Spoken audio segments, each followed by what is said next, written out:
ಆತ್ಮೀಯ ಎಲ್ಲ ಸ್ಪರ್ಧಾಂತರೇ ನಮಸ್ತೆ. ಸ್ಪರ್ಧಾಕಾಸಿ ಅಕಾಡೆಮಿಗೆ ತಮ್ಮೆಲ್ಲರಿಗೂ ಸ್ವಾಗತ. ಸ್ನೇಹಿತರೆ, ನಾನು ಲಕ್ಷ್ಮೀಕಾಂತ್. ಇವತ್ತಿನ ಅಪ್ಡೇಟ್ ಏನಂದರೆ, ಭಾಳಷ್ಟು ಅಭ್ಯರ್ಥಿಗಳಲ್ಲಿ ಒಂದು ಗೊಂದಲ ಇದೆ.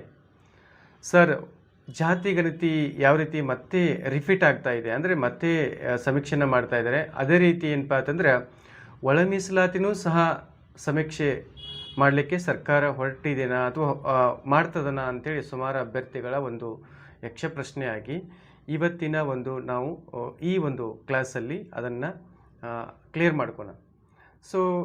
ಕಳೆದ 8 ತಿಂಗಳಿಂದ ಕರ್ನಾಟಕ ಸರ್ಕಾರ ಒಳ ಮೀಸಲಾತಿಯನ್ನು ಜಾರಿಗೆ ತರಬೇಕು ಅಂತೇಳಿ ಏನು ಹೊರಟಿದೆ.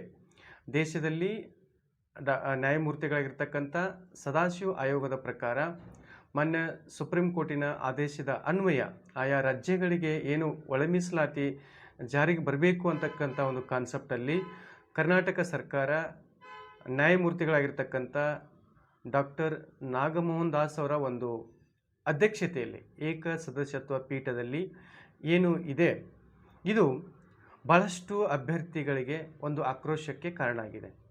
ಯಾಕಂದರೆ ಕಳೆದ 2 ದಿನಗಳ ಹಿಂದೆ ಕರ್ನಾಟಕ ಸರ್ಕಾರದ ಕಾಂಗ್ರೆಸ್ ಸರ್ಕಾರ ಏನಿದೆ, ಒಂದು ಹೈಕಮಾಂಡ್ ಮಟ್ಟದಲ್ಲಿ ಒಂದು ಸಭೆ ಆಯಿತು. ಆ ಸಭೆಯಲ್ಲಿ ಮುಖ್ಯವಾಗಿ ಡಿಸಿಷನ್ ಏನಾಗಿದೆ ಅಂತ ಕೇಳಿದಾಗ, ಅಂದರೆ ಅಲ್ಲಿ ಒಂದು ಒಳ ಜಾತಿ ಗಣತಿಯನ್ನು ಮಾಡಬೇಕು. ಮತ್ತು ಜಾತಿಗಣತಿ ಸರಿಯಾಗಿರ್ತಕ್ಕಂಥ ಒಂದು ವೇದಲ್ಲಿ ಹೋಗಿಲ್ಲ, ಮತ್ತು ಜಾತಿಗಣತಿ ಮಾಡಬೇಕು. ಅದರ ಜೊತೆಗೆ ಒಳ ಮೀಸಲಾತಿನೂ ಸಹ ಏನು ಪಾತ್ರ ಮಾಡಬೇಕು ಅಂತಕ್ಕಂಥ ಒಂದು ಗಾಳಿ ಸುದ್ದಿ ನಮಗೆ ಬಂತು. ಇದು ಎಷ್ಟರ ಮಟ್ಟಿಗೆ ಸತ್ಯ, ಎಷ್ಟರ ಮಟ್ಟಿಗೆ ಇದು ಸುಳ್ಳು ಅಂತಕ್ಕಂಥ ಅಪ್ಡೇಟನ್ನು ನಾನು ಇವತ್ತು ಕೊಡ್ತಾ ಇದ್ದೀನಿ. ಹಾಗೇನಾದರೂ ಒಂದು ವೇಳೆ ಒಳ ಮೀಸಲಾತಿಯ ಸಮೀಕ್ಷೆ ಮತ್ತೆ ಏನಾದರೂ ಒಂದು ವೇಳೆ ಆದಿದ್ದೇ ಆದರೆ, ಸರ್ಕಾರ ಡಿಸಿಷನ್ ತೆಗೆದುಕೊಂಡಿದ್ದೇ ಆದರೆ, ಕರ್ನಾಟಕ ರಾಜ್ಯದಲ್ಲಿ ನಿರುದ್ಯೋಗಿಗಳ ಕ್ರಾಂತಿ ಆಗತ್ತೆ. ಇದು ಎಲ್ರಿಗೂ ಗೊತ್ತು, ಸರ್ಕಾರಕ್ಕೂ ಗೊತ್ತು ಮತ್ತು ಅಭ್ಯರ್ಥಿಗಳಿಗೂ ಗೊತ್ತು. ಇದು ಎಲ್ರಿಗೂ ಗೊತ್ತಿರ್ತಕ್ಕಂಥ ವಿಚಾರಣೆ. ಯಾಕಂದರೆ ಕಳೆದ 8 ತಿಂಗಳಿಂದ ಅಭ್ಯರ್ಥಿಗಳ ಒಂದು ಮುಖ್ಯವಾಗಿರ್ತಕ್ಕಂಥ ವಿಚಾರಣೆ ಅಂದರೆ ಏಜ್ ಬಾರ್ ಆಗ್ತಾ ಇದೆ. ಎರಡನೇದು ಏನಂದರೆ, ಸಾಕಷ್ಟು ಅಭ್ಯರ್ಥಿಗಳಿಗೆ ಒಂದು ಮಾನಸಿಕ ನೋವು ಏನು ಪಾತ್ರ ಇದರಿಂದ ಉಂಟಾಗಿದೆ. ಪದೇ ಪದೇ ಸಮೀಕ್ಷೆ ಮಾಡೋದು, ಮತ್ತೆ 2 ತಿಂಗಳು ಮುಂದೆ ಹಾಕೋದು, ಇದರಲ್ಲಿ ಸರ್ಕಾರದ ಒಂದು ಉದ್ದೇಶಪೂರ್ವಕವಾಗಿರ್ತಕ್ಕಂಥ ಹುನ್ನಾರ ಇದೇನಾ ಅಂತೇಳಿ ಅಭ್ಯರ್ಥಿಗಳಲ್ಲಿ ಗೊಂದಲ ಉಂಟು ಮಾಡಿದೆ. ಇದು ಇದೇ ಒಂದು 22ನೇ ತಾರೀಕು, ಇದೇ ಒಂದು ಈ ಮಂತಲ್ಲಿ 22ನೇ ತಾರೀಕು ಸರ್ಕಾರಕ್ಕೆ ವರದಿ ಸಲ್ಲಿಸ್ತಕ್ಕಂಥ 99% ಏನು ಪಾತ್ರ ಸಾಧ್ಯತೆ ಇದೆ. ಅಕಸ್ಮಾತಾಗಿ ಏನಾದರೂ ಸರ್ಕಾರ ಇದನ್ನು ರಿಜೆಕ್ಟ್ ಮಾಡೋದು ಅಥವಾ ಮುಂದೆ ಹಾಕೋದು ಅಂತ ಏನಾದರೂ ಅಂದ್ಕೊಂಡಿದ್ದೇ ಆದರೆ, ಕರ್ನಾಟಕ ರಾಜ್ಯದಲ್ಲಿ ನಿರುದ್ಯೋಗಿಗಳ ಕ್ರಾಂತಿ ಆಗೋದು 100ಕ್ಕೆ 100 ಸತ್ಯ. ಯಾಕಂದರೆ ಒಂದು ತಾಳ್ಮೆ ಅಂತಕ್ಕಂಥದ್ದು ಇರುತ್ತೆ. ಅದು ತಾಳ್ಮೆ ಕಟ್ಟೆ ಹೊಡಿತಂದರೆ ಭಾಳಷ್ಟು ಏನು ಪಾತ್ರ ಸಮಸ್ಯೆ ಗುರಿಯಾಗುತ್ತೆ. ಇದು ಎಲ್ಲ ಒಂದು ರಾಜಕೀಯ ನಾಯಕರಿಗೂ ಗೊತ್ತು ಮತ್ತು ಸಾಕಷ್ಟು ಅಭ್ಯರ್ಥಿಗಳಿಗೂ ಗೊತ್ತು. ಅದಕ್ಕೆ ಅವಕಾಶ ಮಾಡಿ ಕೊಡೋದಿಲ್ಲ ಅಂಥೇಳಿ ನಾವು ಅಂದ್ಕೊಂಡಿವಿ. ಸರ್ಕಾರ ಅದಕ್ಕೆ ಅವಕಾಶ ಮಾಡಿ ಕೊಡಲಿಕ್ಕಿಲ್ಲ. ಇದೇ ಒಂದು ತಿಂಗಳಲ್ಲಿ 22ನೇ ತಾರೀಕು ಸರ್ಕಾರ ವರದಿ ಸಲ್ಲಿಸ್ಬೋದು. ನೆಕ್ಸ್ಟ್ ಮಂತ್ ಜುಲೈಗೆ ಏನಪ್ಪ ಅಂತಂದ್ರೆ, ಜುಲೈ ಅಂತಿಮ ಅಥವಾ ಆಗಸ್ಟಲ್ಲಿ ರಾಜ್ಯಪತ್ರದಲ್ಲಿ ಬರ್ಬೋದು ಅಂತೇಳಿ ನಾವು ನಿರೀಕ್ಷೆ ಇಟ್ಕೊಂಡಿವಿ. ಈ ಒಂದು ವರದಿ ರಾಜ್ಯಪತ್ರದಲ್ಲಿ ಬಂದ ನಂತರ ಏನಪ್ಪ ಅಂದ್ರೆ, ಹಲವಾರು ಇಲಾಖೆಗಳಲ್ಲಿ ಶಾಲಾ ಶಿಕ್ಷಣದಲ್ಲಿ ಆಗಿರ್ಬೋದು, ಮತ್ತು ವಸತಿ ಶಾಲೆಗಳಲ್ಲಿ ಇದೆ ಅಂದರೆ ಸಾಕಷ್ಟು ಹುದ್ದೆಗಳು ಖಾಲಿ ಇದೆ. ಮತ್ತು ಪೊಲೀಸ್ ಇಲಾಖೆಯಲ್ಲಿ ಸಾಕಷ್ಟು ಹುದ್ದೆಗಳು ಖಾಲಿ ಇದೆ. ಹೀಗೆ FDA, SDA ಸುಮಾರು ಹುದ್ದೆಗಳು ಏನಪ್ಪ ಅಂದರೆ ಖಾಲಿ ಇರ್ತಕ್ಕಂಥದ್ದು. ಈಗ ಆಲ್ರೆಡಿ ಒಂದು 50% ಹುದ್ದೆಗಳಿಗೆ ಫೈನಾನ್ಷಿಯಲ್ ಅಪ್ರೂವಲ್ ಸಿಕ್ಕಿದೆ.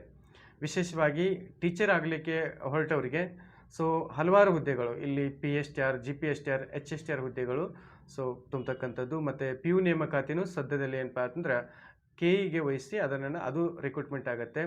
ಮತ್ತು ಈಗ ವಸತಿ ಶಾಲೆಗಳಲ್ಲಿ ಅದನ್ನು KPSCಗೆ ಹ್ಯಾಂಡ್ ಓವರ್ ಮಾಡಿದ್ದಾರೆ. ಪರೀಕ್ಷಾ ಅಥಾರಿಟಿ KPSCಗಿದೆ. ನೀವು ಯಾವುದೇ ರೀತಿ ಗೊಂದಲಕ್ಕೆ ಒಳಗಾಗದೆ, ಅಭ್ಯರ್ಥಿಗಳು ಏನಪ್ಪ ಅಂತಂದ್ರೆ, ಸರ್ ನಮ್ಮದು B.Ed ಆಗಿದೆ, GPSTR ಪೋಸ್ಟ್ ಇದೇನಾ ಇಲ್ಲ, HSTR ಪೋಸ್ಟ್ ಇದೇನಾ ಇಲ್ಲ ಅಂತೇಳಿ ಸುಮಾರು ಜನ ನೀವು ಆಪ್ಷನ್ಸನ್ನು ಹುಡುಕ್ತಾ ಇದ್ದೀರಿ. ನಿಮ್ಮಲ್ಲಿ ಅಂದರೆ ಸಾಕಷ್ಟು ಆಪ್ಷನ್ಸ್ಗಳು ನಮ್ಮ ಕಣ್ಣು ಮುಂದೆ ಇದ್ದಾವೆ. ವಸತಿ ಶಾಲೆಗಳಲ್ಲಿ ನೋಡಿರಿ, ಸಿಕ್ಕಾಪಟ್ಟಿ ಹುದ್ದೆಗಳು ಖಾಲಿ ಇವೆ. ನಿಮ್ಮ ಯಾವ ಒಂದು ಸಬ್ಜೆಕ್ಟ್ ಬರುತ್ತೆ, ನೀವು ಆ ಸಬ್ಜೆಕ್ಟನ್ನು ಪ್ರಿಪ್ರೇಷನ್ ಮಾಡ್ಕೊಳ್ಳಿ. ಈ ಕಡೆ PSTR ಹುದ್ದೆಗಳು ಜಾಸ್ತಿ ಖಾಲಿ ಇದೆ. ನೀವು ಯಾರು D Ed P U C plus paper 1 ಮಾಡ್ಕೊಂಡಿರಲ್ಲ, ಸೊ ಅವರು ಆ ಒಂದು ಪ್ರಿಪ್ರೇಷನ್ನ ಮಾಡ್ಕೊಳ್ಳಿ. ಮತ್ತು ಈಗ ಸಿ ಎಂಡ್ ಆರ್ಗೆ ನಾವೆಲ್ಲ ವೇಟ್ ಮಾಡ್ತಾ ಇದ್ದೀವಿ, ಸಿ ಎಂಡ್ ಆರ್ ಯಾವಾಗ ಬರುತ್ತೆ ಅಂತೇಳಿ.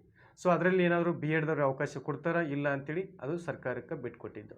ಹೀಗೆ ಭಾಳಷ್ಟು ಏನಪ್ಪ ಅಂತಂದ್ರೆ ನಿಮ್ಮಲ್ಲಿ ಸಾಕಷ್ಟು ಗೊಂದಲಗಳನ್ನು ನೀವೇ ನಿವಾರಿಸ್ಕೋಬೇಕು, ಬೇರೆದವ್ರು ನಿವಾರಿಸಲಿಕ್ಕೆ ಸಾಧ್ಯ ಇಲ್ಲ. ಅದಕ್ಕೆ ಸ್ಪಷ್ಟವಾಗಿರ್ತಕ್ಕಂಥ ಒಂದು ನಿಲುವನ್ನು ನೀವೇ ತೆಗೆದುಕೊಳ್ಬೇಕಾಗತ್ತೆ. ಒಂದು ಅಟ್ಲೀಸ್ಟ್ ಒಂದು 3-4 ತಿಂಗಳಲ್ಲಿ ಈ ಎಲ್ಲ ಪ್ರೊಸೆಸ್ಸು ಮುಗಿಯುತ್ತೆ. ನಿಮಗೆ ಯಾವ್ದು ಬೇಕು, ಈಗೇನು ಕಣ್ಮುಂದೆ ಇದೆ, ಪಿ ಯು ಲೆಕ್ಚರ್ ಇದೆ, ಹೈಸ್ಕೂಲ್ ಟೀಚರ್ ಇದೆ, ಜಿ ಪಿ ಎಸ್ ಆರ್ ಇದೆ, ಪಿ ಎಸ್ ಟಿ ಆರ್ ಹುದ್ದೆಗಳಿದೆ, ವಸತಿ ಶಾಲೆಗಳಲ್ಲಿದೆ. ಮತ್ತು ಈ ಕಡೆ ಬಂದರೆ S D F D A ಮುಂದೆ ಅಪ್ಕಮಿಂಗ್ ನೋಟಿಫಿಕೇಷನ್ ಆಗ್ತವೆ. ಸೊ ಸುಮಾರು ಹುದ್ದೆಗಳಿದೆ. ಯಾವುದೇ ಕಾರಣಕ್ಕೂ ಈಗ ಆಲ್ರೆಡಿ ಏನಪ್ಪ ಅಂದ್ರೆ ತುಂಬ ಸಮಯವನ್ನು ನಾವು ಕಳ್ಕೊಂಡೀವಿ. ಬಟ್ ಮುಂಬರ್ತಕ್ಕಂಥ ಒಂದು ದಿನಗಳಲ್ಲಿ ನಾವು ಏನಪ್ಪ ಅಂದ್ರೆ ಮತ್ತೆ ಲಿಸ್ಟಲ್ಲಿ ಹೆಸರು ಇರಲಿಲ್ಲ ಅನ್ನಬಾರ್ದು. ಸೊ ಖಂಡಿತ ಲಿಸ್ಟಲ್ಲಿ ಹೆಸರು ಇರಬೇಕಾಗತ್ತೆ. ಆ ಒಂದು ಪ್ರಯತ್ನದಲ್ಲಿ ನೀವೆಲ್ಲ ಓದಿ. ಮತ್ತು ತುಂಬ ಜನರಿಗೆ ಸಮಸ್ಯೆ ಏನಂದರೆ, ಸರ್ ನಮ್ಮದು ಏಜ್ ಬಾರಾಗಿದೆ.